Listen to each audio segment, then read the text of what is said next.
Okay, that was the most unorganized marathon I think I've ever dreamed of, I guess. Okay, so before I get into that, let's talk about my low behind my act of kindness. I guess my low is that I am starting this video a little bit later than normal because I think like the medicine I'm taking is like making me really drowsy in the morning, and it's putting me in like this really deep sleep. Because lately I've been having dreams that I vividly remember, and I think it requires me to be in deeper REM sleep in order to like have these dreams, I guess. But because these dreams take so long for me to wake up out of, I just cannot get out of bed in the morning. Um, my high was the fact that I got to see my dad yesterday and talked to him for a little bit. That was really nice. And my act of kindness was, what was my act of kindness? Oh, right, my act of kindness was, well, for one thing, I did text my mom. She didn't text back, but I did text her a really important question. Well, I guess it's important for those of you who really are sort of using this as a priority. I was basically giving, my mom was a nurse. She would know the answer to this sort of question. And basically, I was just asking her, at what point should I get my flu shot? I mean, at some point, I really should consider getting my flu shot, but I don't know when.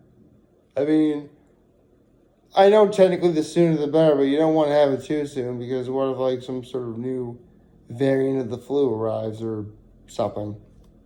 I don't know. It's weird.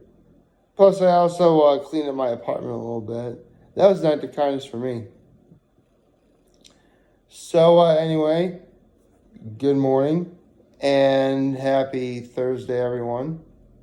Yes, it is the final day of September. I'll probably do my arc thoughts a little bit later this evening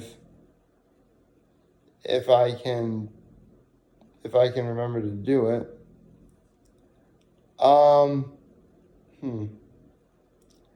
So anyway, I have the craziest dream last night ever. And maybe it's because Wine Glass Marathon weekend is taking place this weekend in my home area that maybe I have it in my head, I guess. But it's weird. I'm running the marathon, right? And I get to about halfway, and apparently this is the first time they're ever doing this. And I should have known this was a dream that they were doing this. But after you run the first half, you're supposed to wait there, get showered and cleaned up, and you have to wait until a certain time in order to complete the second half. And I should have realized this was a dream when the place I was stopped at was where the Wine Glass Marathon starts in real life, the full marathon. Meanwhile, I am looking for some stuff that I need that I don't have on me, even though I was told by one of the ladies who worked there where my stuff would be and where she would be if I found her. And I'm I can't find this lady at all. Oh, it was awful. And with 5 minutes before the race begins, I have to find a bathroom and use it. And there's a minute before the race starts, I'm still on the bathroom. I'm going number 2 if you couldn't tell. This was not good. This wasn't good at all. I mean, I've ran the Wine Glass Marathon 4 times. They were never this disorganized. Ever. And we certainly didn't stop after going 13.1 miles. So, yeah, this was a bad dream. Thankfully, though, as much as I'm yawning right now, I am completely and utterly wide awake. I know what I'm doing is completely real. And for those of you running the Wine Glass Marathon this weekend, I wish you all the best. Hopefully, whatever I experienced was a bad dream and you will not be experiencing any of that yourselves. Oh, I shouldn't, not just the full half, but also, but not just the full Wine Glass Marathon, but those running the half marathon as well. They're going to be doing something hard as well. So whether doing the full marathon or the half marathon, I wish you all the best. You certainly will deserve every bit of praise and ibuprofen that is necessary after you finish. Actually, right around the time is when people really are, if they are running the full or the half, they would really be paying attention to what it is they're eating at this point. So be careful what you eat, I guess. I'll actually never forget the first time I ran the Wine Glass Marathon. I knew I wanted to have like one really big meal, but not too close to the race. So before I went to church, I think like church was like at 5, and around noon, I made myself like a really, really big salad, and lettuce and carrots and onion and stuff. And I had like a full DiGiorno 3-meat pizza. And that was what I had the day before my first marathon. Because all together, that thing had to have been like close to 10,000 calories. I'm like, I had enough. I think I may have also had an apple or two as well. And like, I remember the day of the race. I had to go to the bathroom. I get to one of the outhouses. I'm like, I feel much better. Like, I legit felt good right before the marathon. Keep in mind, I went into this marathon with zero expectations at all. Like, no expectations whatsoever. I didn't think I was going to do a 3:14. But I did. And, I wound up doing 3 more after that. And so now I get exclusive bragging rights. And it's wonderful. Sometimes I miss it, but at the same time, like, yeah, 4 is good. It's hard enough for anyone to do 1, let alone 4. So, not that I'm bragging about it or anything, but it's just it gives me a matter of perspective, right? So anyway, we have a new episode of Hot Ones today featuring UFC heavyweight Derek Lewis. That should be a very good episode. And speaking of things that are good, I do believe that I have an NFL pick to make this morning. Although I will admit, I woke up this morning thinking, wait, today's Thursday.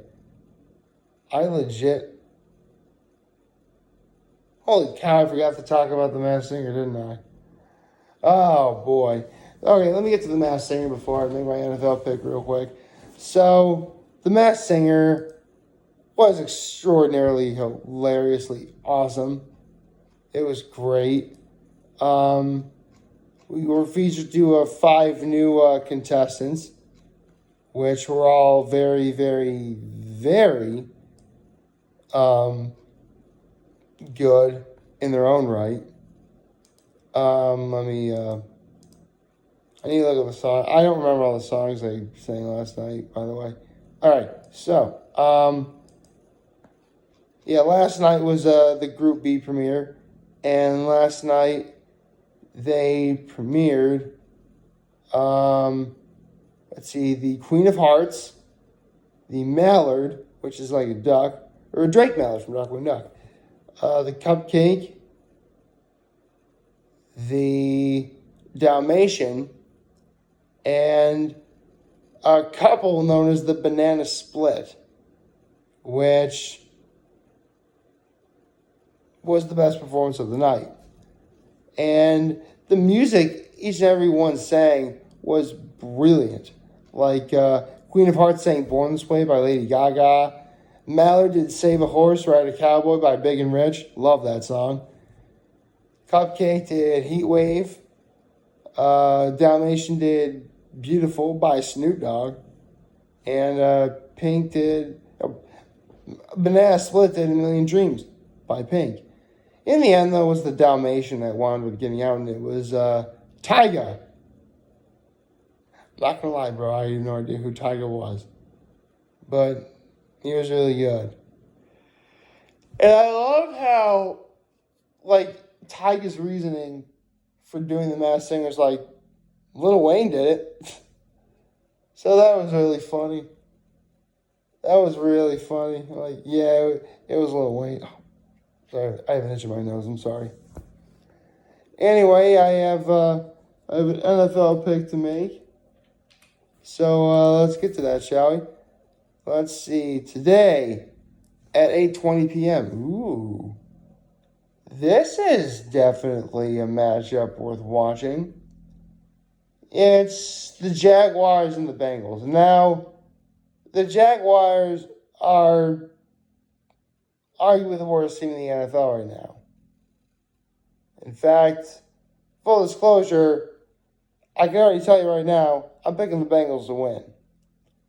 But what about this game makes it so interesting, you might ask? Well, believe it or not, both the Bengals and the Jaguars, outside of the fact that they're both named after very, very big, ferocious kitty cats, is the fact that last year and this year respectively, both the Bengals and the Jaguars respectively had the number one overall pick, which they used on their respective quarterbacks. The Bengals picked Joe Burrow, and the Jaguars picked Trevor Lawrence. On top of all the things that happened in the last two seasons, you know, it wound up being a very interesting, fortuitous turn of events when, well, really, because I think the Bengals were last in the division last year and the Jaguars were last in their division last year. They're playing each other. But regardless, they're playing each other. And both Joe Burrow and Trevor Lawrence have a lot of promise ahead of them. I am legitimately certain that alone is going to generate enough hype for people to be very invested in watching this game. I don't know if I will necessarily, but that's because I already know, I pretty much just already said who's going to win, right? It's going to be the Bengals. Partly because, again, the Bengals are definitely better than they were a year ago, even after Joe Burrow got injured. Plus, I don't think the Bengals are looking to be bad again anytime soon. Not to mention, yeah, the Jaguars got the number one overall pick in Trevor Lawrence, but that really isn't going to help you in the grand scheme of things. You know, it's very clear that you're going to spend like the next year or so rebuilding still. Don't get me wrong. Getting a quarterback for the future is a very good start. And from what I've seen of Trevor Lawrence, he's not bad. But consistently over the last couple of weeks, the Bengals have been better. So for that reason alone, I'm picking the Bengals. And you know what? I need to check something here. I need to check last week. Okay. I was wrong there.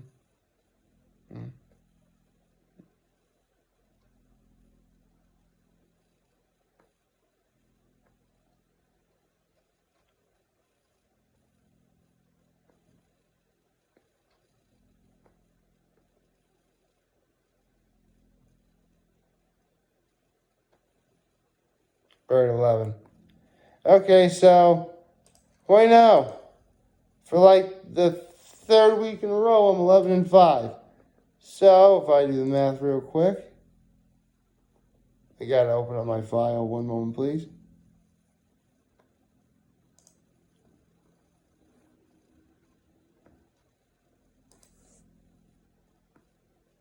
Uh-huh.